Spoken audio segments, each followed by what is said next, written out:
It is the eve of the NFL draft, and Danny and I are going to break down a 2-round mock. We are going to enter this into mock draft contest, so we are going to be very motivated to make this as predictive as humanly possible. The last mock draft we did was more of a what we would do mock. This one will be based on what we're hearing, based on betting markets, based on everything that we think will happen come April 24th, which is tomorrow, of the NFL draft. And we are going to do a 2-rounder on this one as well, just for fun, just for, what's in gigs, and we are going to have a lot of fun with this. So Danny, let's get right into it. I'm going to be picking from the odds because the Buccaneers picked 19, and you are going to be picking from the evens because the Cowboys picked 12. So let's get it kicked off. Of course, we know who is going first overall. It is actually the odds on minus Cam Ward going first overall. You would need to win. You would need to put $200 down to win $1. Yeah, you would need to literally put $20,000 down to win 100. So, yeah, it's pretty self-explanatory. Cam Ward's going first. It basically sounds like he's been told he's going first at this point in time. He probably has his jersey written up by the Tennessee Titans. Travis Hunter is presumably going to be your pick here, I would imagine. Minus 900 makes sense. When you hear Andrew Berry talk, he's called him the Shohei Ohtani of football. He thinks he's going to be a gold jacket player at the next level. Every time you've heard Andrew Berry talk about Travis Hunter, he's spoken glowingly. And at this point, you add a number one true alpha wide receiver to that offense. Obviously, you have Jerry Jeudy, you have David Njoku. Maybe you select your quarterback with the 33rd pick or potentially trade back to the first. You guys will see maybe later on in the mock what we decide to do. I think it starts with Travis Hunter at 2. Yeah, absolutely. I don't disagree at all. I think 3 is where the draft begins, and not because I don't think Abdul Carter will go 3, because he's minus 650 to go third overall. It's because I don't know if the Giants will necessarily make this selection. The Giants could trade this down. Some of the teams a little bit lower down. Maybe the Raiders want him. Maybe the Jets want him. Maybe the Panthers. Bears, Niners. Bears have the capital to move up if they need to. It does sound like we're getting some rumblings that maybe somebody's trying to make a splash move, either for Hunter, for Carter, for Genty, one of these blue chip prospects in this class. For now, I think I'm probably going to sit pat and take Abdul Carter if I'm the Giants. I think if they do make this selection, that probably leaves Kayvon Thibodeau as available for trade, maybe on day 2, day 3 of the draft or whatever. But I'm going to make the selection of Abdul Carter at 3 because in these mock draft contests, I believe you also get credit for the player going at the correct pick. So I'm going to roll with Abdul Carter there. Maybe it's the Giants who select him. Maybe it's the Jets. Maybe it's the Bears. Maybe it's the Panthers. Somebody trading up for a superstar pass rusher, because even though the Giants could definitely use Abdul Carter, it actually isn't really a need for them. They have Brian Burns. They have Thibodeau. I believe they signed a third edge rusher in free agency. They have Dex Lawrence on the inside as well. They probably don't really need Abdul Carter, but you're not drafting for need this high. 100%. And it's reminiscent to the fact that if you do recall, back in that 2021 NFL draft, where did the New York Giants pick? They picked at 11 overall. What did they do with that 11th overall pick? They traded down with the Chicago Bears, who ended up selecting Justin Fields.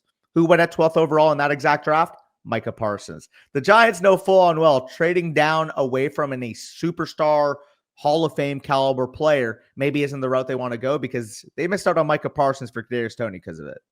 Yeah, and passing on another number 11 from Penn State would probably be a little bit scary for them. So taking Abdul Carter makes some sense there. You are on the board with the Patriots. The overwhelming favorite to go at this pick at minus 575 is Will Campbell. Is that the direction you're going to go? Yeah, I think it has to be Will Campbell at this point. Minus 575, like you mentioned, on the market right now. It does sound like the Patriots are enamored with him, and it makes sense. They need offensive line help. You want to solidify that offensive line for Drake May. And, just having Mike Vrabel as well, knowing his priority on offensive line play. Potentially, I could see them adding a running back maybe later on. We could talk about with their 2nd-round pick. But I do think it starts up front with Will Campbell, a guy that is expected to play to start his career at offensive tackle, but people have said if the arms do prove to be too short, maybe he can't stand on the outside, will make for a all-pro level guard. And in fact, I believe if you took his RAS translated to guard, he would literally be a 9.99 RAS guard. So just a lot of stability here. I don't see them missing on a guy like Will Campbell, given that versatility. Yeah, I think I've watched a little bit of tape on these non-fantasy prospects now, so I'm a little bit more educated on these guys. Will Campbell is kind of the Elijah Vera Tucker prototype, where, he could probably play tackle, but he's more of a versatile guy. Just get your best 5 out there. And the Patriots are looking for trench players. I mean, they signed a couple guys in free agency on the defensive end. They could potentially, if this isn't Will Campbell, I would say the most likely player that it is either Genty or Jalen Walker. potentially going Jalen Walker to shore up a strong defensive pass rush, or going Genty as a simple like best player available situation. But I think Will Campbell will be the selection. They need offensive line help bad. Yeah, no, I think you pretty much summed it up. But we are on to the 5th overall pick. There is a betting favorite for this 5th overall pick. The question I have for you, is it going to be the Jacksonville Jaguars making that pick?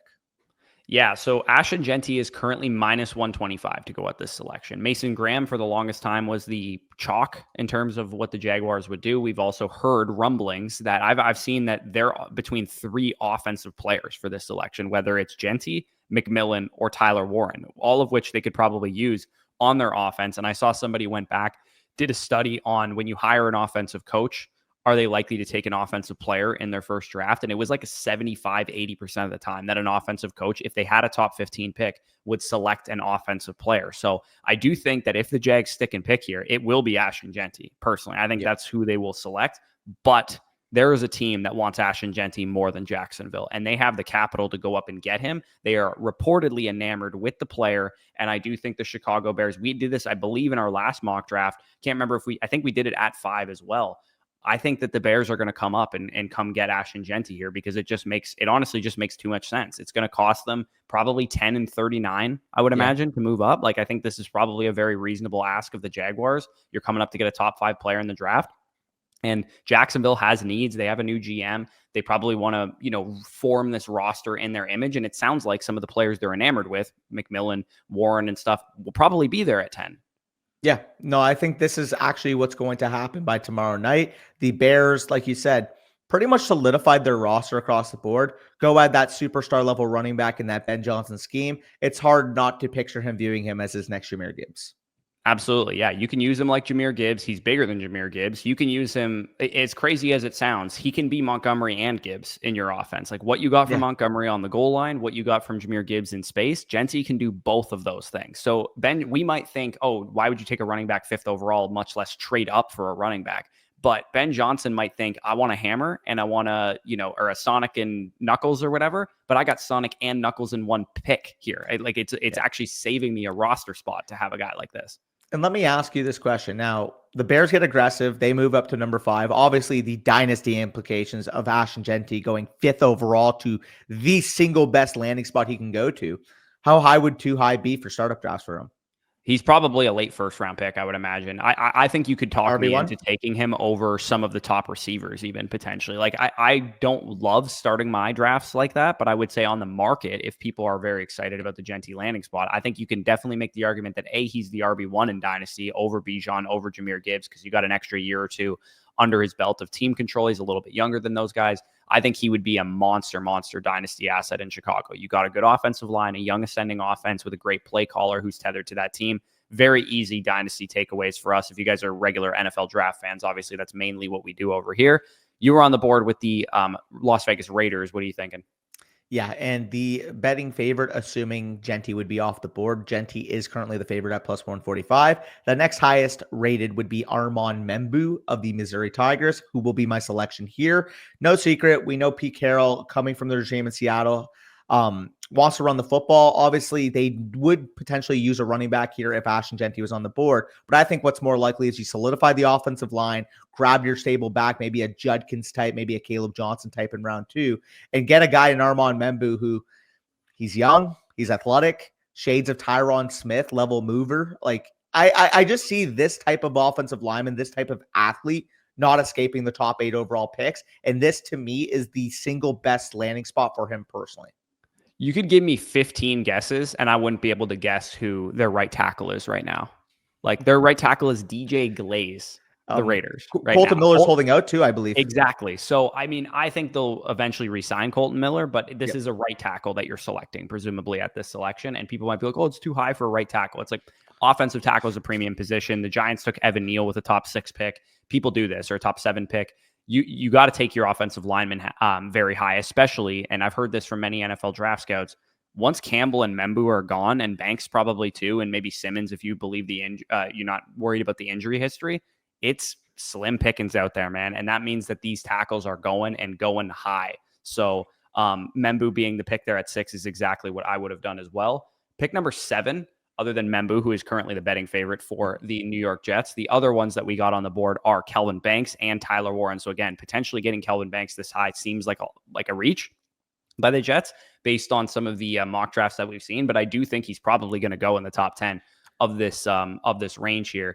Tyler Warren is the other option that you'd be considering. But to me, I look at a premium position in the offensive tackle position. You look at a premium position in Mason Graham, who plays defensive tackle. We have heard that maybe he would slide out of the top 10 for, rumblings. Maybe Walter Nolan gets pushed up there. Of course, Jalen Walker, also very highly regarded by a lot of NFL teams too. This is a tough one, man. I've also heard Jahdae Barron could go to the Jets as well, as high as this pick. I don't think you would necessarily take a nickel corner this high, so I probably won't go in that direction. I think what the Jets are going to end up doing ultimately is Aaron Glenn is there. What did he have in Detroit? One of the most dominant offensive lines in the league. What do they have with New York? Pieces. They have AVT and, some of the interior guys, plus they drafted Fashanu last year.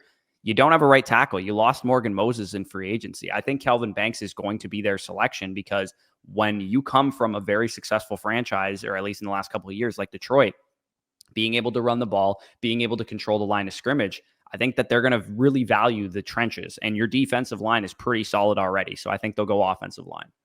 Yep, I like that pick as well. I think it would come down to those two betting favorites between a guy like Calvin Banks versus a guy, like you said, with Tyler Warren.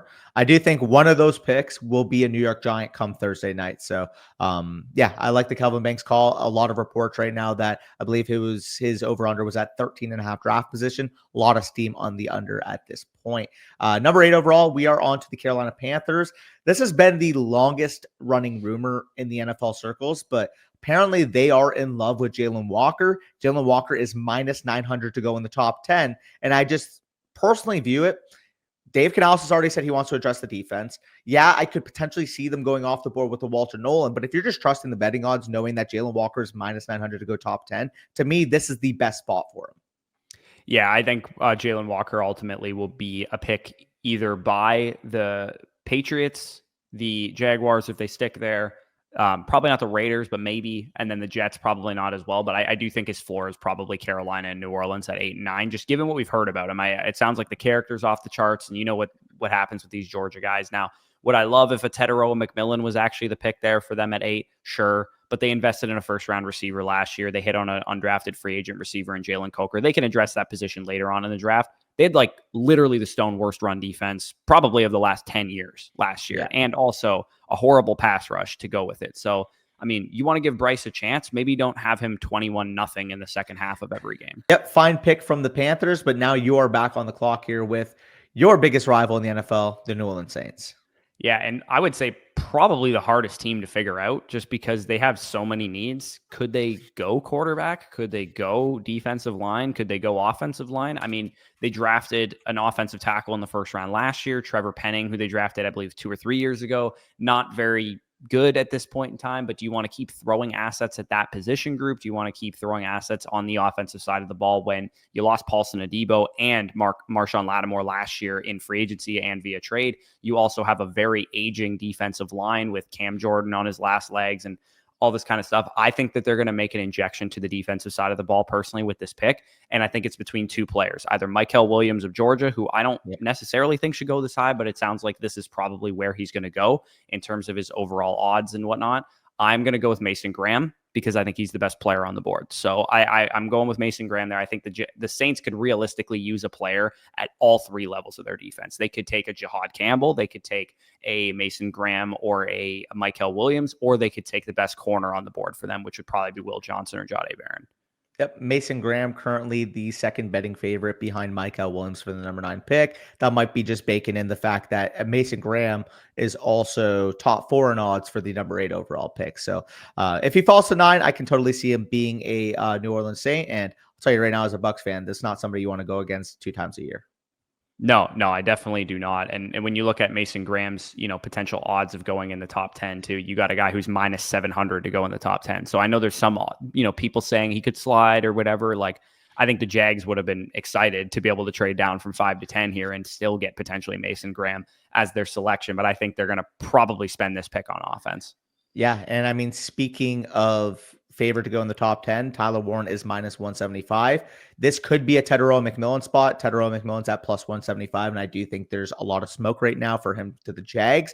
I think it would come down, though, to one of those offensive players. Like you said, new offensive regime there. Gladstone coming in, Liam Cohn taking over as the offensive coach. Like you said, for the most part, in the first draft of an offensive coach getting hired, we do see an offensive player being drafted. So, like I said, it would be between Tedero McMillan versus Tyler Warren. I will lean Tyler Warren based off the rumblings we've been hearing in the NFL, more negative on Ted McMillan versus the positive we've been hearing with Warren. I just think this is almost his floor. Yeah, and I think so people are making the connection, oh, he's going to take McMillan because Liam Cohn worked with Mike Evans. It's like, well, you already have Brian Thomas Jr., who's a big receiver. And here's the other thing. You think about James Gladstone, where did he come from? Where did Cohn come from originally? The Rams. Who was enamored with Brock Bowers last year? The Rams tried, by all accounts, to get up as high as they possibly could for a guy like Brock Bowers, and I guess we're unsuccessful in doing so because the Raiders either wouldn't move or, like, I mean, if you're the Broncos, you weren't going to move down off of a quarterback like Bo Nix or whatever. So I do think that the Rams kind of mind trust or brain trust here with James Gladstone is going to really value a guy like Warren, and Brenton Strange ain't stopping you from drafting Warren. Exactly. That's kind of how they are former teammates, though, which is funny. There you go.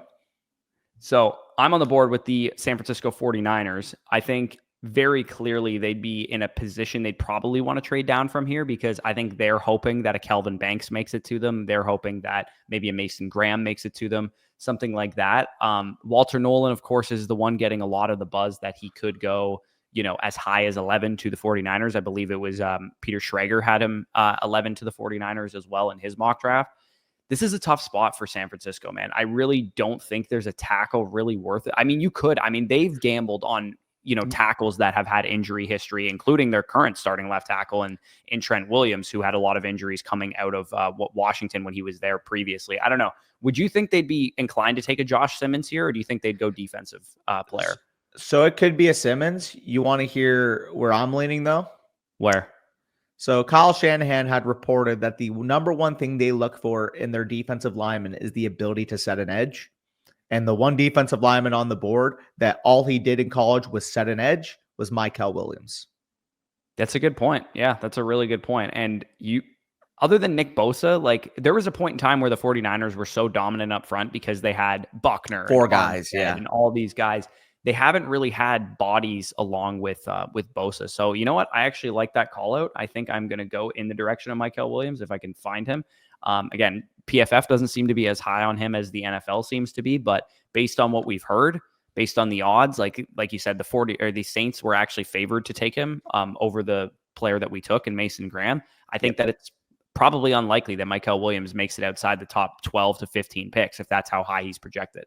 Yeah, so with Mykel Williams, if I sort down here, are his odds actually taken off, if I'm not mistaken? They might not be available, but if you look at his top 10 odds, he's actually minus 125 to go in the top 10. So because I know his outside the top 10 means that he'd be presumably the best player available for a lot of teams. So they must have taken his draft position odds off the table because he was at 13.5 with a lot of steam on the under. So the fact that they took it off the table probably means it's very likely to happen and they don't want to take any more bets on it. Yeah, no, I think that makes a lot of sense if you're, these markets that are taking odds away. So you were on the board with the Cowboys. I think there's probably one player in particular that you're definitely thinking of, but what are you thinking here? So there are actually rumors right now that the Texans have been trying to aggressively trade up. And there was a rumor, apparently the Cowboys versus the Texans, it was 12, their second rounder, which was, I believe, 58 plus their 2026 second rounder to move up. I think that would be a scenario for Dallas if Tedero McMillan was off the board. If Ted McMillan is on the board, by all accounts, it sounds like this is their guy. Every single analyst mock draft you looked at has paired Ted McMillan to the Cowboys, and it makes sense. You look at it right now, their odds in terms of first position drafted is wide receiver at minus 250 juice. We've heard reports, top 30 visits with Tedero McMillan. It seems to me that they are enamored with Ted McMillan, and the trade back would be a fallback if he is not available at 12. In this exercise, he's here at 12. I think they run to the podium and take Ted McMillan. Yeah, no, I don't disagree with you here. I think, like you said, they would probably be enamored with trying to get up for Josh Simmons, who presumably would be Yep, the last tackle that teams would be viewing as like a exactly. franchise tackle or a starting left tackle for them. Get ahead of And Miami. Dallas makes a ton of sense as a trade partner. So do, for what it's worth, the Bears or whoever's picking at 10, because you probably want to get ahead of San Francisco as well.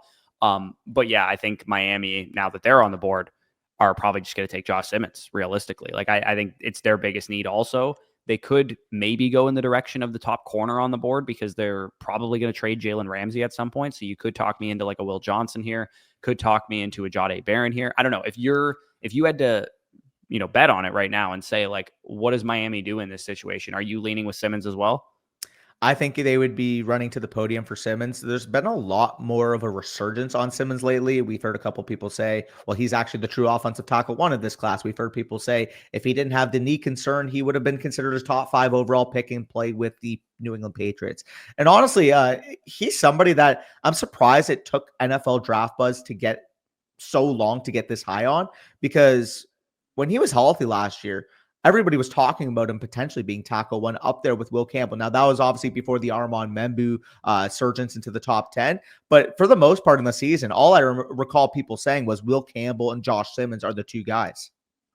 Yeah, no, I agree. I think I've seen a lot of analysts kind of warm back up on him and be like, yeah, he's hurt, but like there's no other tackles once he's off the board, Yeah. realistically. Like and when that's the case at premium positions, and this is also a draft where most of the best players are not at premium positions, there's definitely going to be some teams that opt to go, hey, it's a good running back class. We'll take a running back later. It's a good, we got wide receivers that we like on day 2. We'll take a wide receiver later. Or we like the DT class is pretty deep. We'll take a DT later on and we'll go with an offensive tackle here, because if we don't take one now, we won't get one. There's not a tackle in this class that can really start for us unless we take him this high. So I think teams are going to get aggressive for Banks and Simmons specifically because they're just the next two guys. And Membu and Campbell will probably be off the board before like the 6th or the 7th pick. Yep. But I'm back on the clock here with the Indianapolis Colts at 14. For the longest time, my favorite pairing here was Jahad Campbell. However, we have heard some recent rumblings. Jahad Campbell, I believe, a torn labrum, a little bit of a medical red flag coming on. His current odds to be selected under 18.5 actually have plus money at 230. So I'll lean the different direction. The one guy that I feel confident is going to go in the top 15 in the NFL draft. It makes sense because there's a big need for the Indianapolis Colts specifically. We've heard so much rumblings about the two tight ends with Tyler Warren and Colson Loveland. I'll have the second tight end going here to the Indianapolis Colts. Yeah, I think Loveland is the pairing that a lot of people are going to go to, just because the Colts have long needed a tight end. All of the mock drafts for the longest time have said tight end to the Colts. You got two guys that most teams probably view as top 5 to 10 players in this class. And when they're available at 14, and not a lot of teams really, like you go look ahead, who's going to be a real threat to take a tight end here? Are the 49ers going to take a tight end when they have George Kittle? Are the Cowboys going to take a tight end? Probably not. Are the Dolphins going to take a tight end? Probably not. Like eventually you're going to get to a point where Colston Loveland is probably going to need to come off the board, and he's probably going to be the highest rated player for the Indianapolis Colts of many of the teams remaining. So I'm on the board with the Atlanta Falcons. The Atlanta Falcons, again, I've said this point a million times, have needed an edge rusher for about 6 million years. They have the biggest needs listed here as wide receiver and center. I don't get it. I really don't. I think edge rusher and DT are probably their two biggest needs, and maybe linebacker as well. But I think very clearly this is Mike Green. I think Mike Green, based on the guys, because again, I've watched a little bit of tape on these edges because the Bucks could definitely take them. Mike Green to me was the most explosive and the most speed to power kind of edge rusher that I watched between him, Shamar Stewart, James Pierce, some of these other guys. Mike, I even thought he was better than Michael Williams, to be honest. So I think that Mike Green would be the pick for them. And he's also like 3rd highest odds or something like that. No, he has minus 1,000 to go in the first round, which means he's probably going in the top 20. Yep. I would agree with that as well. Just looking at the betting market right now, they are expecting this type of high capital for a guy like Mike Green. There was potential character rumblings just semi recently. Seems to me that the NFL kind of gave him the green flag on that, hence why we're starting to see his draft odds really rise. Next pick here. This is gonna be a close one for me. The one guy that I keep looking at, and I actually don't see his first round odds actually even available at this point, which kind of symbolizes to me that they don't like they're not even taking betting odds on him because they just fully expect him to go high. He's a guy that has seen a surgence in terms of top 10 odds. A guy that now is plus 1,000 to go inside the top 10, which was, I believe, plus 3,100 not even a few hours ago. And that's actually Walter Nolan of the Mississippi of Ole Miss. With the Cardinals, it's pretty simple to me. We've seen with Jonathan Gannon the priority of the pass rush on your defensive line. Walter Nolan, plug and play level 3 tech. You can even have him learning from Calais Campbell right away, and he could eventually take over that 3 tech spot next to Dalvin Tomlinson in the long term. This just seems like the smart play to be able to shore up that defensive line.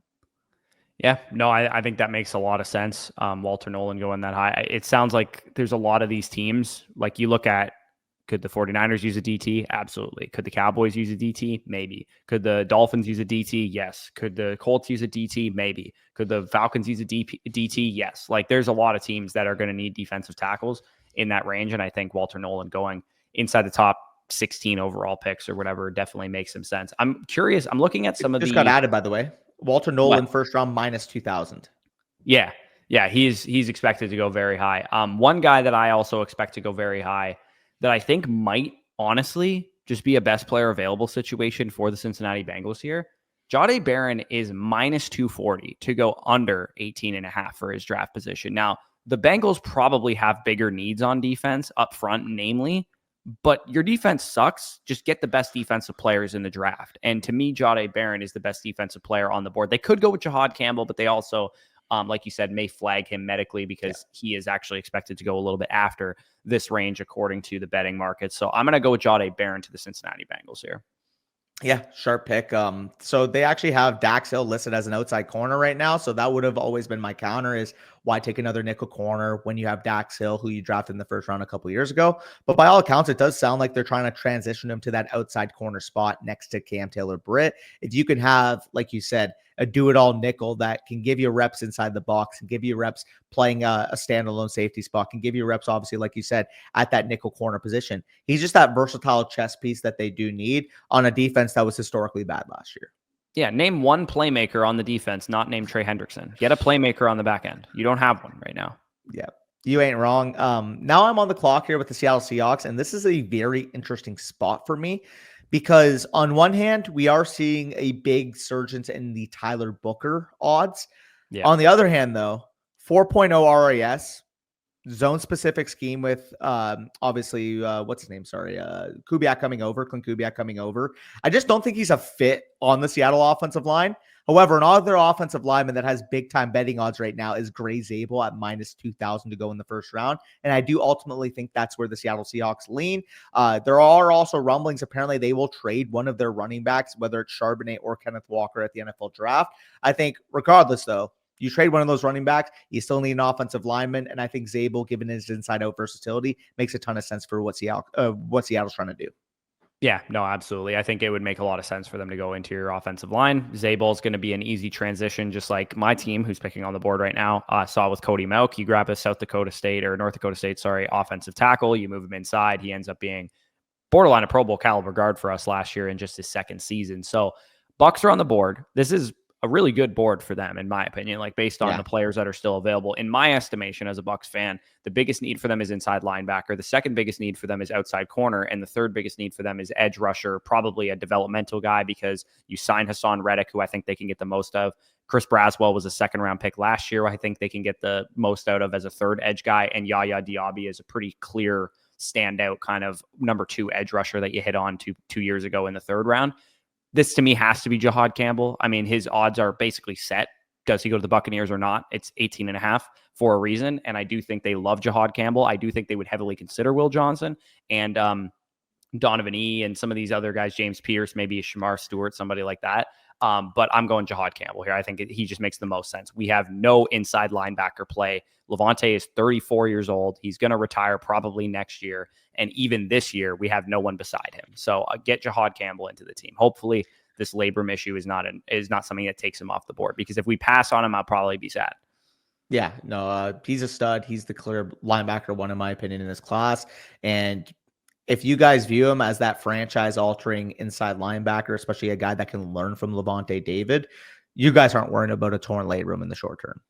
No, Absolutely not. Which, I mean, maybe you should a little bit because our last couple of first round picks have not been able to quite stay on the field. Kalijah Cansey, I'm looking at you, but there's definitely too much upside, I think, with Jod Campbell.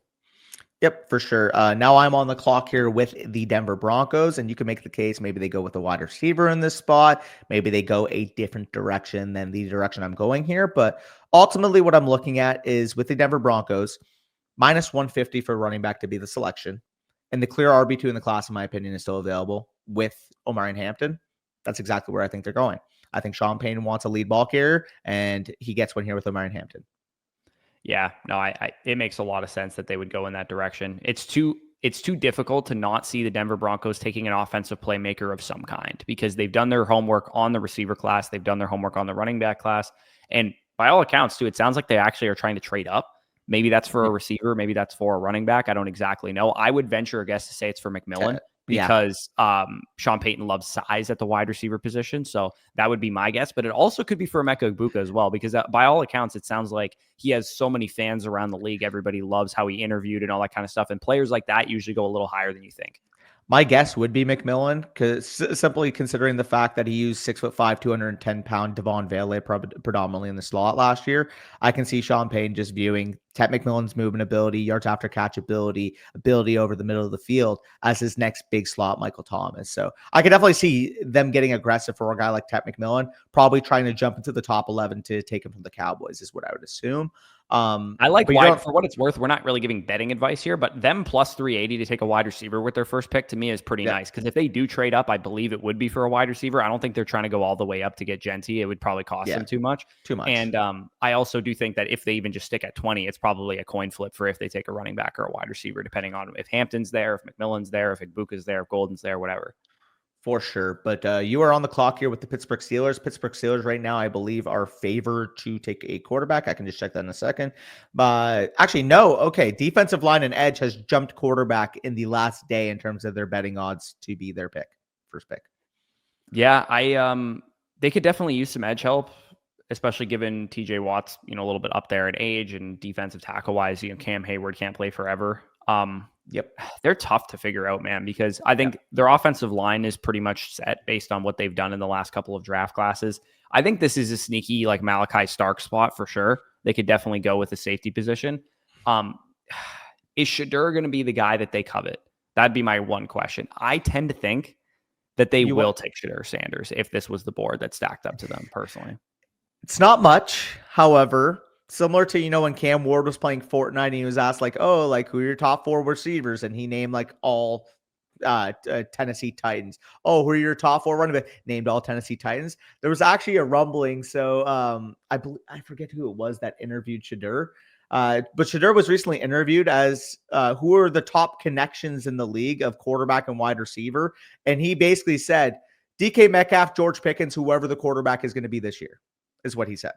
Yeah, I tend to think that Mike Tomlin's going to love Shedeur. And the other thing, I brought this up to you before we started recording, the one thing about Shedeur Sanders that might scare off some teams is the coaching staff that invests in Shedeur Sanders might be worried that after 1 year, their owner is going to want to replace them with Dion. And I don't think that's true of Pittsburgh because you have Mike Tomlin, who's been there since me and Danny were children. So I think that Shedeur Sanders would be probably likely to go in this spot just because they might be the team that, and also too, you think about what is Mike Tomlin really good at? Managing personalities. Who can manage Shedeur Sanders, DK Metcalf, and maybe George Pickens, but it sounds like he could be traded. I think Mike Tomlin's capable of doing that personally. Yeah, it's pretty simple to me. Every 2 years, it feels like fans are like, oh, when are they going to fire Mike Tomlin? And then the Steelers give him a contract extension. It's like Tomlin is not leaving Pittsburgh unless Mike Tomlin retires. Yeah. Yeah, maybe after 3-4 more years they get sick of going 9-7 or 9-8 or 10-7 or whatever every year. But honestly, I think that if you want to get better, I know you swung and missed on Kenny Pickett already, but I do think Shedeur Sanders has more upside than Kenny Pickett. I wouldn't say he's got a super, super high ceiling, but he definitely has more upside than Kenny Pickett did. For sure. But now the Chargers are on the clock here, and this would actually be a shock based off the betting odds because it is plus 850. However, I personally think if Jim Harbaugh sees Will Johnson on the board at 22, there's no chance he passes him up. Yeah, I think that would make some sense. They have a pretty good secondary already, but it's a defensive run the football type of team, usually people go, oh, that means they're going to take offensive linemen. They're going to take running backs high. Usually it means they invest in their defense a lot. Like you think of what the Green Bay Packers do every single year, who they're very much a run the football, play good defense type of team. And all they do is take edge rushers, cornerbacks, and linebackers every single year in the first round. So I do think that that would make some sense there for the Chargers. And to me, this is a sprint to the podium. If you're the Green Bay Packers, they have done extensive research on Emeka Egbuka, and Emeka Egbuka is also expected now. They took his odds. He was under 29.5, I believe, was his over under for his draft total. Yep. And they've basically taken it off the board. It was like minus 300 at one point. So given how Egbuka has interviewed, given how Egbuka is coveted by a lot of NFL teams, and he played for a big school, he's a national champion, I think the Packers would have a hard time passing on him here. Yep. No, I think that is a very good pick. The Packers betting odds, I believe, at wide receiver has jumped all the way up to plus 300, and it was a lot lower even a few days ago. So that points to the fact that maybe we are starting to hear rumblings about the Packers really coveting the wide receiver position. You have Egbuka here. I could also see one that I like betting, by the way, because everybody just assumes they won't take a receiver because they never do. But I think this might be the year that they actually do it. And they've done extensive homework on both Egbuka and Matthew Golden. Yep, that's what I was going to say as well. Egbuka or Golden, I can totally see being the pick. The one that I think is almost a slam dunk here as well would be Malachi Starks to the Minnesota Vikings. Harrison Smith, I believe, is back for one more year. However, he's 38 years old. He was a first-round pick back when we were children. I think at this point, you have a player in Starks that probably from a talent perspective is a top 15 player, but we kind of see the devaluation of the safety position because he falls to 24. The Vikings have showed they are perfectly comfortable taking safeties, taking cornerbacks in the first round in the past, that I don't think they pass up on Malachi Starks, especially considering that experience at Georgia. Yeah, no, I absolutely agree with that. I think best player available for the Texans is probably Matthew Golden. However, I actually just believe they're the team that just takes whatever offensive lineman falls to them. Agreed. And maybe even reaches. If you think back to a couple of years ago, they got picked clean at the offensive line. Minus 290. Yeah, and they took Titus Howard anyways. I think that Tyler Booker is probably the selection here. You need offensive line by any means necessary. So you take an offensive lineman when they fall to you. Yep, and now I'm on the clock here with the LA Rams, and I'll tell you what, I would like to ring up the Cleveland Browns or the New York Giants, depending on who wants to move up here. So let me take a quick look at the first round odds for some of these, quarterback odds and stuff, because the one thing that I'm a little worried about is people getting a little ahead of their skis on Jackson Dart and Jalen Milroe, because we already had Shedeur go. In terms of first round odds, you're looking at Jackson Dart at minus 250. So, basically like a 60-70% chance that he goes in the first round, according to the odds. You look at Jalen Milroe at plus 130. So just under a coin flip that he goes in the first round. And then Shedeur Sanders, who, like I said, already went in the first round to the Pittsburgh Steelers there as well. What are your thoughts on Cleveland / the Giants, some of these teams that could be trading up? And also, too, like the Rams are a threat to take a quarterback themselves as well. So are they going to be the ones? I think that's more smoke. Trade? I personally think it's more smoke. I think they're trying to drive up the interest of a team trying to trade back into the first round, because logistically you're looking at it. The Rams lost by a touchdown to the Super Bowl champion Eagles. And if Matthew Stafford's healthy, Matthew Stafford is exactly the type of quarterback that can take you over the top. I think what they're doing is they're using the quarterback leverage right now to drive up interest, trade down a few spots, patch some of the holes, and I think they're going to try to contend again because they were not far off potentially even making the Super Bowl this year. Okay, so as the Cleveland Browns GM here, because I have the 33rd pick, I'm going to say we're going to wait. We're not going to trade up right now. If you control the Giants, if you want to control the Giants and come up, I think that just in terms of work that they've done on the respective quarterbacks and stuff, I think that Dart to the Giants makes more sense than Milroe to the Giants, and Milroe to the Browns makes more sense than Dart to the Browns. Personally, they haven't even met. The Browns haven't even met with Dart. Yep, we'll do that then. Let me get the New York Giants on the trade phone right here. If you go to the trade, so we'll start by New York. New York, where are you? I'm blind. You click the Lions part and you go to New York. The little drop down arrow. Yeah, no, I'm just looking for the team. Oh, it doesn't even show up on my screen. Giants. Where the 34? Oh, there we are. There we go. Yep. Okay, 34. 65. And what gets them to 26? Probably 34 and 65. You think that's enough? or are they paying a quarterback tax on top of it?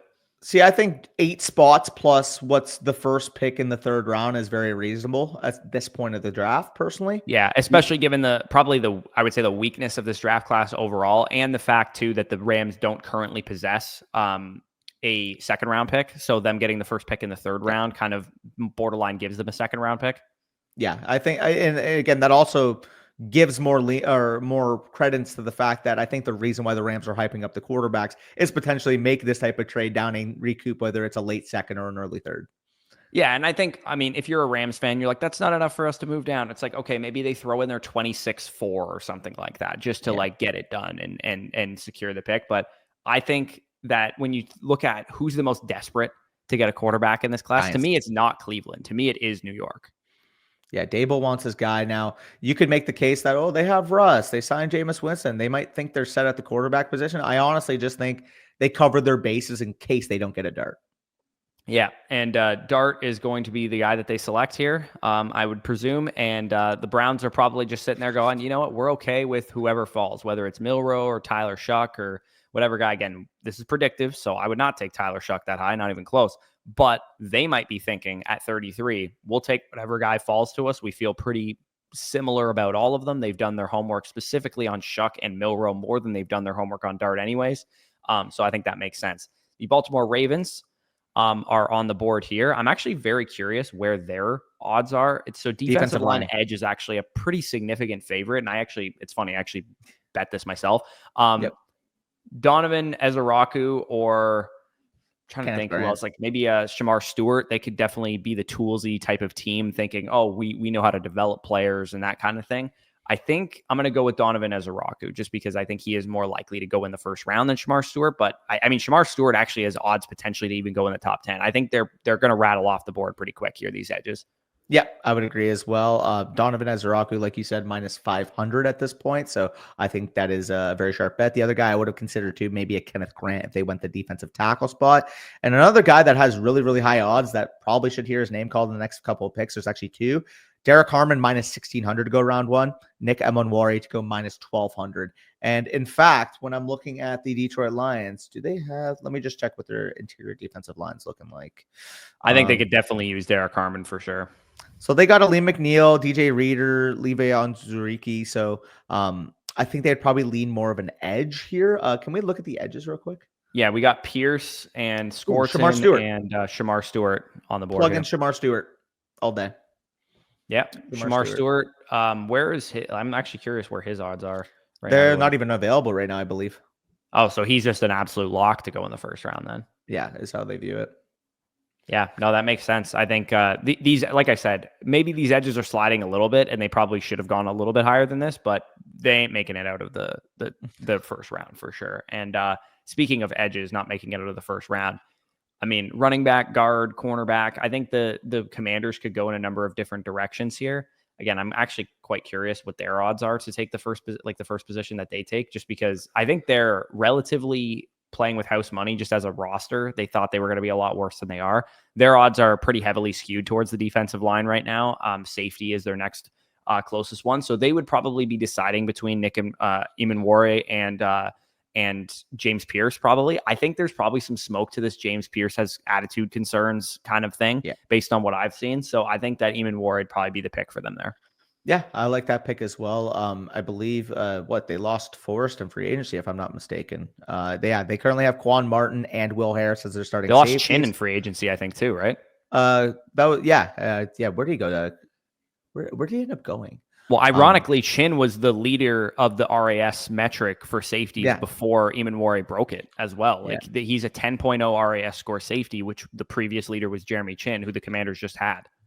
Yep. No, that makes a ton of sense. Now I'm on the clock here with the Buffalo Bills. Can we just take a quick glance at what the edge rushers look like at this point? Because that is their favorite. Pierce and Scorton, and then some of these other guys. Like if anyone's a big Swinson guy, I suppose we could go in that direction. I think it's possible that Carson, whatever his last name is, I can't pronounce it, from UCLA could be an option for the Bills here too. Honestly, you know where I think I'm leaning though? They could potentially go with an edge rusher. I think that would make sense. They could also go with a defensive tackle to get a guy next to Ed Oliver that can give you some pass rush juice. Personally, though, I'm actually looking down the board here.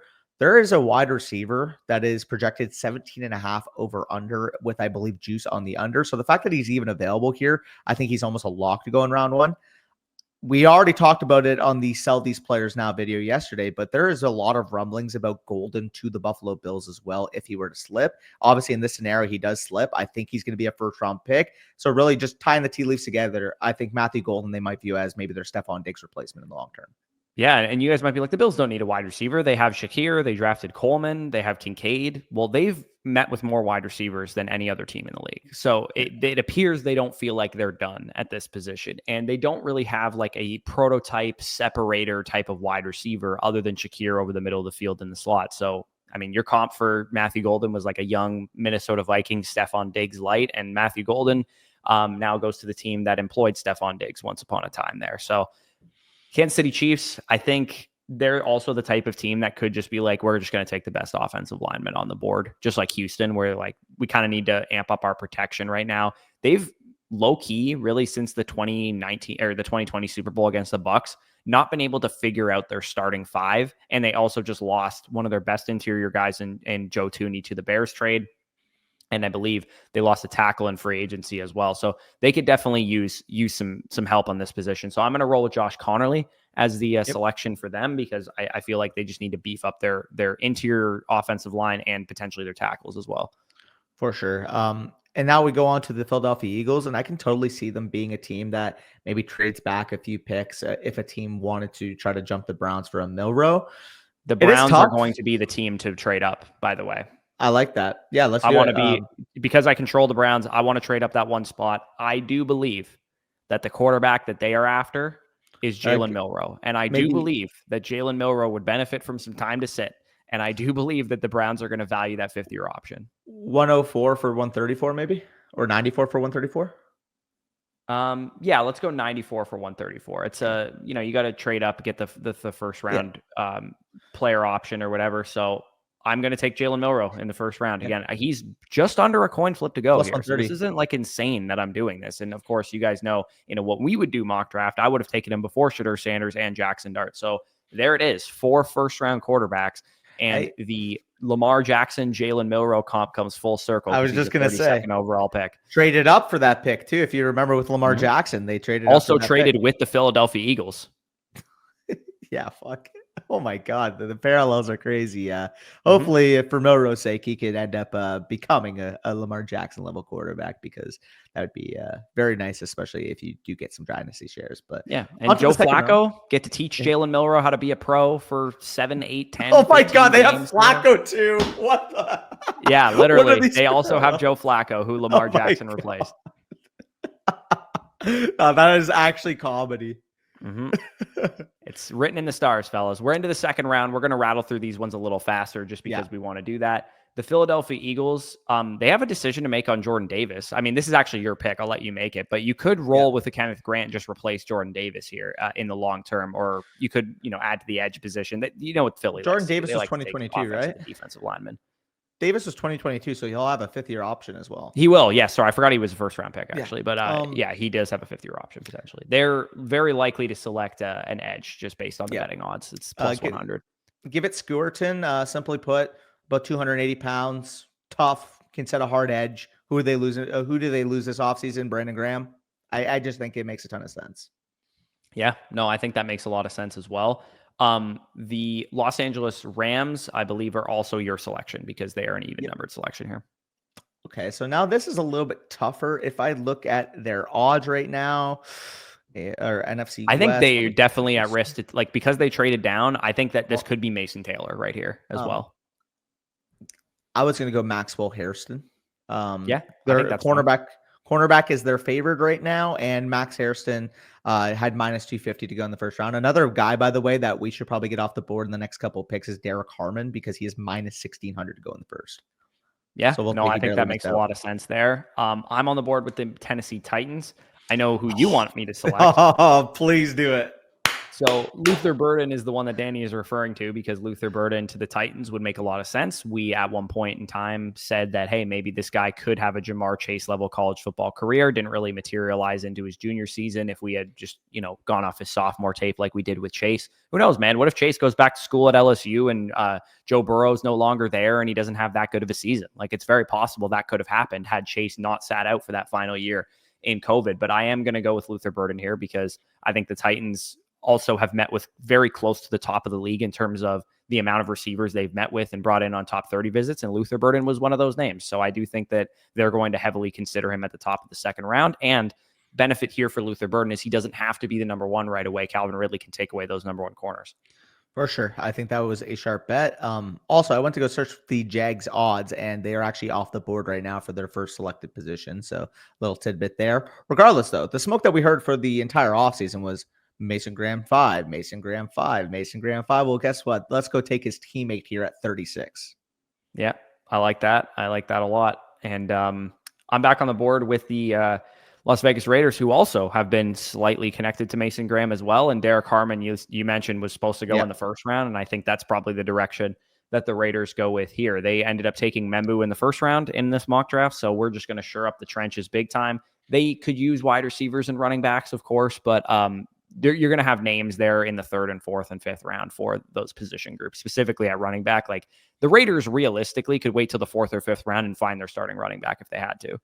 Yep, I would agree here. Now we are on the clock with the New England Patriots. And if you guys did recall the video that we were, I believe by the time you're watching this, put up yesterday, if we look to the running back visits, we see with the New England Patriots, 7 number of running back visits, 5 top 30 visits, guys like RJ Harvey, Dylan Sampson, Jordan James, Ja'Cory Krosky-Merritt. So given the overall archetype of players, I'm assuming that's probably something they would look to in the third round. So I'm actually going to gear off of that for now. Wide receiver would make a ton of sense. If I take a look in terms of player drafted by, okay, that's not going to show up. I think they met with Io Manor and some of these other guys. Let me just pull it up just to make sure. But let me take a look as well in terms of the wide receivers. New England Patriots, 5 wide receiver visits, 4 top 30. We have Ted McMillan, we have Jalen Noel, Kyle Williams, Keandre Lambert-Smith. You know what? The guy that we've been hearing a lot of buzz of lately, a guy that is probably going to go higher in the NFL perspective compared to what we even thought a couple months ago. I can see them going off the board and taking Kyle Williams here. You want to take Kyle Williams here?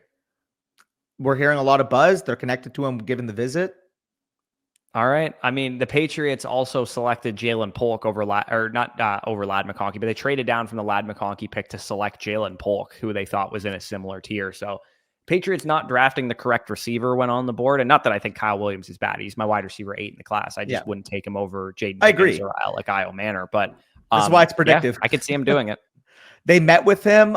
You could also consider like a Jalen Noel, but given the recent buzz we've been seeing about Kyle Williams, I do think that they're going to lean that way. So I'm on the board with the Jaguars here. We got Kenneth Grant in the second round, Tyler Warren in the first round. Again, this is their second round pick because they traded down with the Chicago Bears in the Genty sweepstakes. Again, you got an offensive coach. You grab Tyler Warren in the first round. You get yourself a defensive lineman in the second round. I think they go back to the well with offense, man. I think there's a couple wide receivers that would make some sense here. You got a Rams-like system. You got 2 Rams prototypes here with Io Manor and with Besh. I would take Io Manor. I think the NFL will take Besh. I like it. I think that's a perfect fit. They lose Christian Kirk in free agency. You have Brian Thomas Jr. to play that X wide receiver spot. You get your ready-made CTE ball slot, which is exactly what Jack Besh is going to do. Guess what? Your 35-plus yard touchdowns, okay, Brian Thomas is going to catch. But when you're on 3rd and 7 and you need a guy to literally catch a concussion pass across the middle of the field, Jack Besh is your guy. Yeah, Warren can do it too, probably, but Besh is going to be the one that you got there. The New Orleans Saints you're on the board with. Yeah, I just realized that, by the way. Two white boys that love using their freaking heads. Yeah, literally. And you got Michael Williams in the first round there for New Orleans. So Michael Williams went to the 49ers. Sorry, not Michael Williams. You got Mason Graham. Mason Graham. Yes, sorry. Defensive interior. Yep. And now it's a close decision. We do re-sign Juwan Johnson to a contract extension. Otherwise, I think this could be a sneaky Mason Taylor spot. Obviously, Louisiana State University, right in the Saints' backyard. And Am I crazy to say I can see them doing it anyways? I mean, they could do it anyways. I personally, if I was, why is their Yeah. biggest need running back? Would be my question on here. Like, it's like Yeah. probably their least important position that they should be addressing. Like, I would Yeah. go secondary if I was picking for the Yeah. Saints here. Yeah. So we see their odds. I believe, like I said, with what's it called? Who did I just say? Am I drawing a blank? Who did I just You are mention? drawing a blank. Their odds right Tight now end. are defensive line edge, which is what we took for them in the first round. Yep. Offensive lineman second, and then quarterback, tight end, wide receiver, linebacker. Cornerback is all the way down at plus 1,300. This is their first drafted player. Keep in mind, Yeah. there's no real corner that's going Yeah. to go that high in the draft. I would say corner would be the best available player at a position of need for me. Yeah, it would be. I think Amos is a good shout. Like I said, Mason Taylor could go this high, get based off the rumbles we've heard. Can we also sort by both OT and O line, if that's possible? Like there's some buzz, maybe like a guy like Ursery here. Obviously, Donovan Jackson has experience at offense or at Ohio State. There could go high. Give me Amos. Give me Amos. I think he's You the want best to player trade Amos? available. I think Sounds he's good. the best player on board. Yeah, seems like a good pick to me. Of course, the Chicago Bears traded up in the first round for Ashton Genty, so they got themselves an offensive playmaker. I think James Pierce makes a lot of sense here. Yep. Again, maybe he slid because of attitude concerns. That's kind of what we're predicting here. I think he probably should go in the first round, somewhere in the 15 to 25 to 28 range. But the Bears, despite trading away 39, despite getting Ashton Genty in the first round, still secure a player who maybe could have gone in the first round. And edge, I would say, if you had to say of their premium positions like OT and edge and cornerback and wide receiver and stuff, what is their biggest need? It would probably be a second edge rusher. So I think Pierce makes a lot of sense there. So they did sign Dio. Sorry, Brock, if you're watching this, I know you told me how to pronounce his name. I forget. Odabingo. Dio Odabingo. Correct me if I'm wrong. If you are watching this again, apologies if I scuffed it again. When you're thinking about just strictly third down pass rush packages, you have Montez Sweat, you have Grady Jarrett, you have Dio. Now you have James Pierce to play specifically pass rush specialist, third down packages. You slide maybe Montez Sweat inside, given the fact that he's a bigger player, can win on the interior a little bit better, in my opinion, than the other two there. It just opens you up a lot to potentially give some varied looks, specifically, like I said, in pass rush situations. But we're back on the clock here with the Jets. Like you said, we did take Kelvin Banks in the first round, I believe.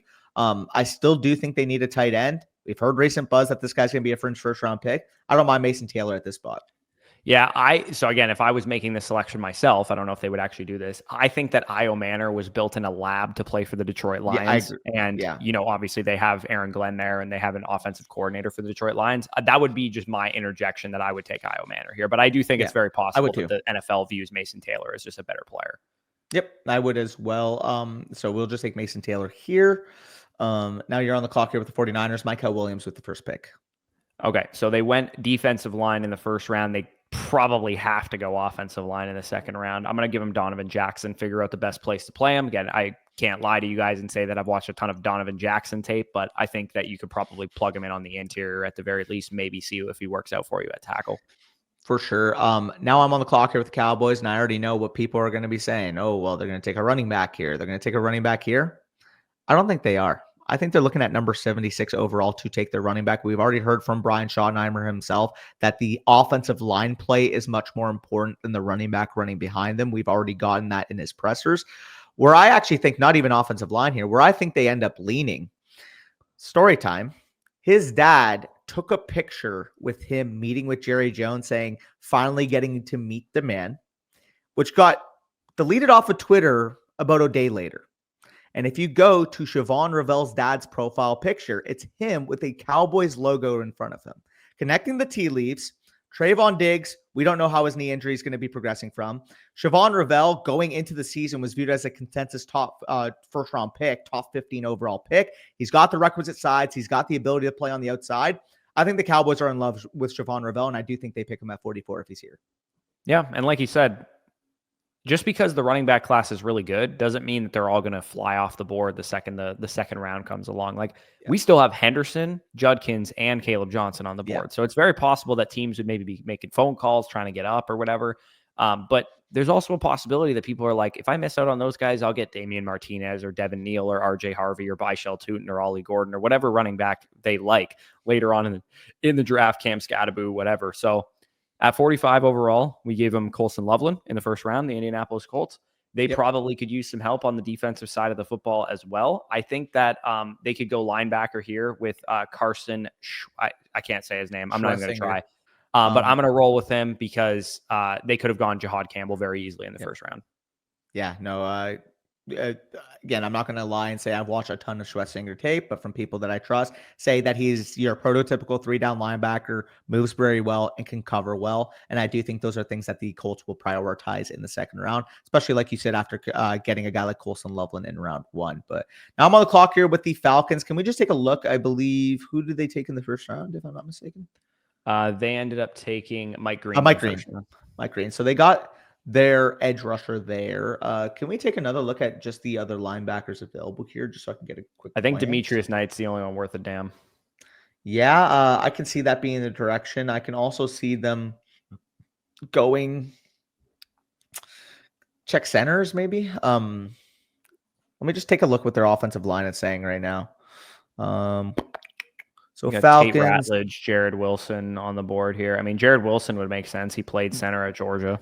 Yep. So they got Bergeron and Lindstrom as their guards. You got Matthews and McGarry as your tackles. They do still need a center. Their starting center right now is Ryan Nuzil. If you can take a guy like Jared Wilson, again, playing in their backyard, obviously from Georgia, I've heard a lot of people that I trust say that Jared Wilson is the best center in this class, and I don't mind him going here at 46. Okay. Yeah, makes some sense there. We should probably speed these along so we're not going too long in the second round. In the first round, we went, Walter Nolan to the Arizona Cardinals here. I think they could very much use corner help as well in the first round. Potentially, they were definitely a threat to take like a Jahdae Barron or Will Johnson. I'll give him Benjamin Morrison here as the 47th pick. For sure. I am with the Miami Dolphins here. I believe Josh Simmons was their first round pick. Can we take a look at the defensive line spot real quick? Just to get an interior guys is what we got. And now corner. Okay, so if we are looking, I think they would go with Azare Thomas. There's reports that Jalen Ramsey is on the trade block, and even if they do keep Ramsey, I do think they need a second corner, and Thomas has a good amount of traits going for him. Funny enough, he is the brother of Dallas Cowboy Wanye Thomas. There you go. Okay, so Azare Thomas there to the Dolphins at 48th overall. Cincinnati Bengals could probably use some. I know where you're leaning. Interior help. I'm probably going to give him Tyleik Williams here just because it's Ohio. They're in Ohio. It makes a lot of sense. National championship team. They need defensive interior help. I thought you were going to go with Judkins. No, I was not going to go with Judkins. They definitely are at risk of taking a guy like that, but I think they would probably they should, in my opinion, they should spend their first 2 picks on defense. Fair enough. The other question I would have here is, does any team maybe want to jump the Broncos for a receiver, given the fact that the Seahawks have 2 picks and 3? I mean, the Broncos took Hampton in the first round, right? That's who they went with? Yeah, so they would probably be interested in a wide receiver here. Maybe a team like Higgins or Io Manor to potentially move on. I'm looking down at the bottom of the board. I guess the Texans theoretically could be interested in a wide receiver. I think maybe the Lions would be interested in a wide receiver. We've heard rumblings that maybe Jameson Williams would be on the trade block. I think the Panthers maybe could be interested in a wide receiver. Yep. Packers took one in the first round. Yeah. Chargers took who in the first round again? Will Johnson? Will Johnson, yes. Yeah, I mean, the Chargers, maybe we could do something with the Chargers here if you want. Yep. Quick swap, because I think like Higgins also would just make sense if the Seahawks stuck in pick, but I don't see them taking a wide receiver this early. Yeah. So the Chargers picking 55. Maybe you want to hop Broncos, like you said. Maybe all it costs you is like 158 to do that. Yeah, or maybe let me see. Yeah, that'd probably be about it. Or only 5 spots that you're sliding up. Yeah, that's fine. I think that's reasonable. Okay, so Chargers are on the board. That is an odd number team, so I guess I'm making that selection. Wide receiver-wise, I think you bring back Mike Williams. He's a little bit older. You have Ladd McConkey, who's more of your like separator kind of type or whatever. I do think like a field stretcher / long-term X for you would make some sense. And I think there's a couple guys that fit that description. Jalen Noel's too much like Ladd McConkey, so I don't think he'd probably go in that direction. I think the decision point would be between Trey Harris, Jaden Higgins, and Io Manor. As far as who I think the NFL likes the most is probably Jaden Higgins. But I also really like Io Manor. I think he just probably Same. might slide into the 3rd round potentially. I'm going to go Or Jaden next Higgins pick. here. I think Jaden Higgins makes a lot of sense. That's why you make that trade. Maybe the Seahawks, Yeah. for whatever reason, aren't enamored with him, and the Chargers trade up for him.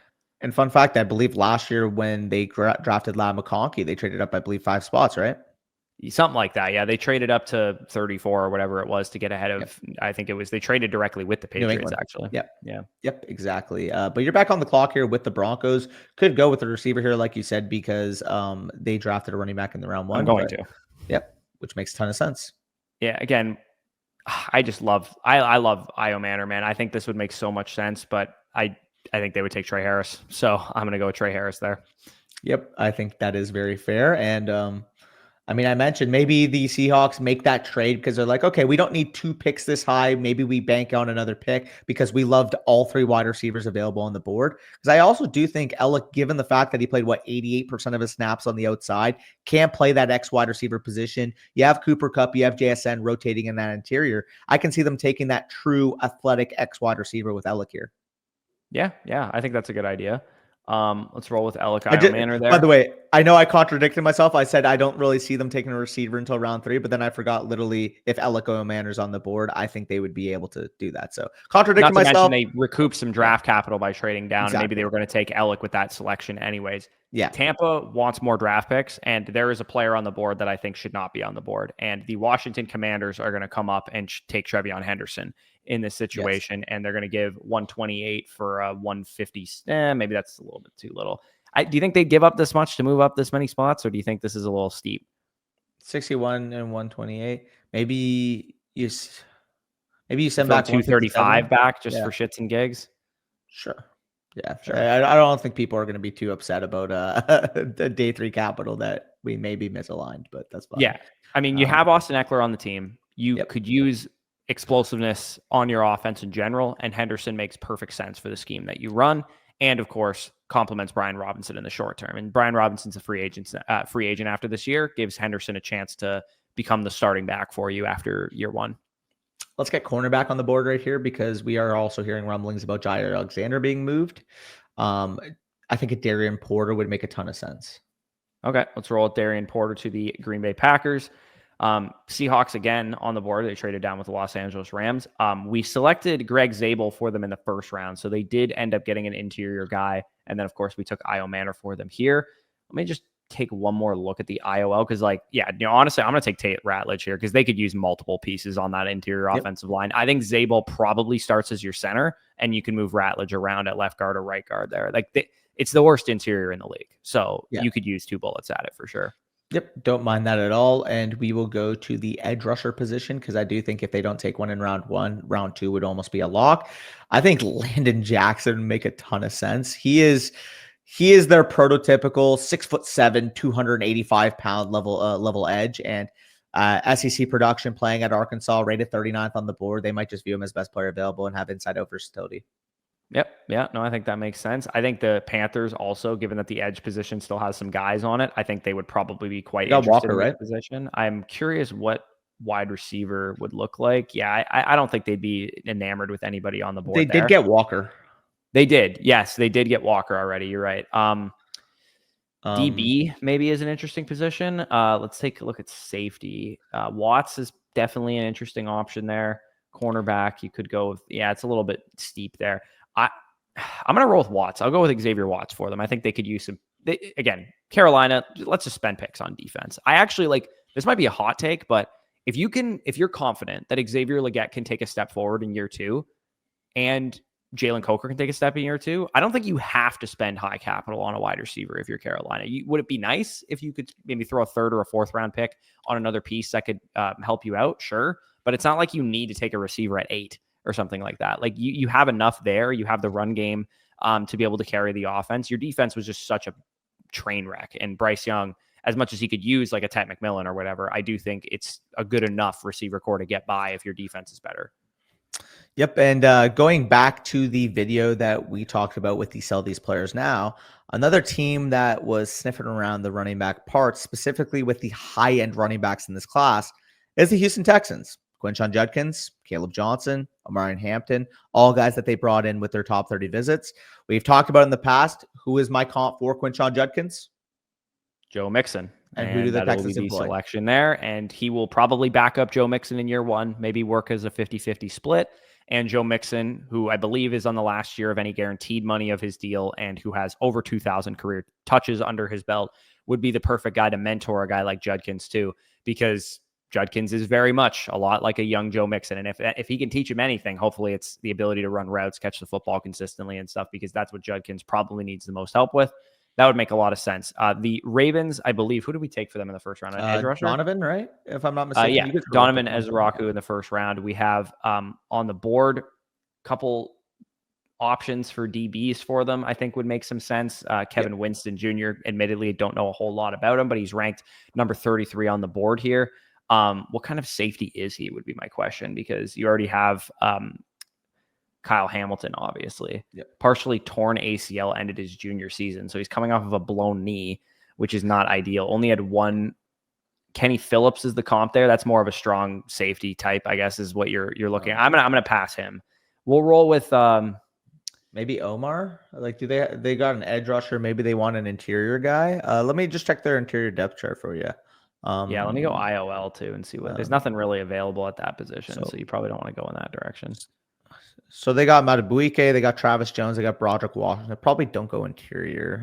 We already got an edge for them. Apparently they're trying to move Odafe Owe, is what I was hearing as well. Hear me out here. Is it crazy if they take a running back? They didn't meet with anybody. That's the only thing I would counter I mean, with Caleb Johnson would make sense for their scheme if you wanted to continue to develop that position group. They could also go with a wide receiver. They could take like a Jalen Royals or something like that. Did they do their homework? Let me just see. Ravens, Baltimore. They did their homework on the wide receiver class. They met with 3, and it was like Ty Felton. Okay, they just met with kind of like day 3 guys. I'm gonna give him Ursery, and we'll kick him inside to play guard. I think that's what I'm gonna roll with. Here's the good news, Ravens fans. You have a good team, so it's hard to pick for you guys when you're this stacked. I believe in the first round we gave the Lions Shamar Stewart, if I'm not mistaken. That's correct. Let me just take a look at what their linebacker core is saying, because I wouldn't mind giving them like a Demetrius Knight here, depending on what we're looking at. Depth chart: Malcolm Rodriguez, Jack Campbell, Derek Barnes is your Sam. I think, and you got Anzalone as your backup middle, so maybe you don't. I like Jalen Noel here, to be honest. I think that's a good fit for them. Yeah. So we gave them an edge. Could go with a corner as well. You know what? Their wide receiver 3 is Tim Patrick. Obviously, Tim Patrick has some concerns in terms of injuries in the past. I believe he tore his Achilles. Maybe you want a long-term plan to develop next to a modern Jameson Williams. I don't mind that call. Give him Noel too. I do think he's going to go higher than. I also think, for what it's worth, it's realistic that they trade Jameson Williams and/or don't sign him long-term, which has been reported that they're maybe not like. I think what you've gotten out of Jameson Williams, the draft pick, has not quite been to the level of what you thought you were getting when you spent a top 15 pick on him and you traded up for him. Not to mention, even though he was good last year and he took a nice step forward, he's still probably not the type of guy that you want to hand a $30 million per year contract to once he's up. So I think they might ride him out until the end of his rookie deal and or shop him to another team, because I think there's a trend with some of these receivers that are potentially getting shopped is that they might be kind of head cases to some degree. So obviously, Bucks go with the Jahad Campbell pick in the first round, end up trading down here so that the Commanders can come up and get Trevion Henderson. The Bucks don't have a corner on the board for them. I think they would definitely lean with an edge in this situation. Let me just see what the analysis of Braden Swinson. Malcolm Kuntz, baby. Malcolm Kuntz. 6'4", 250. That's a little bit. I mean, he's more of an outside linebacker in the scheme that the Buccaneers run. Whereas, I mean, these guys are both pretty similar in terms of their skill sets. Twitchy player, good change of directions. I think they'd roll with Swinson. I think they like the length and range and that kind of thing. So we'll go with Braden Swinson as a developmental edge for them.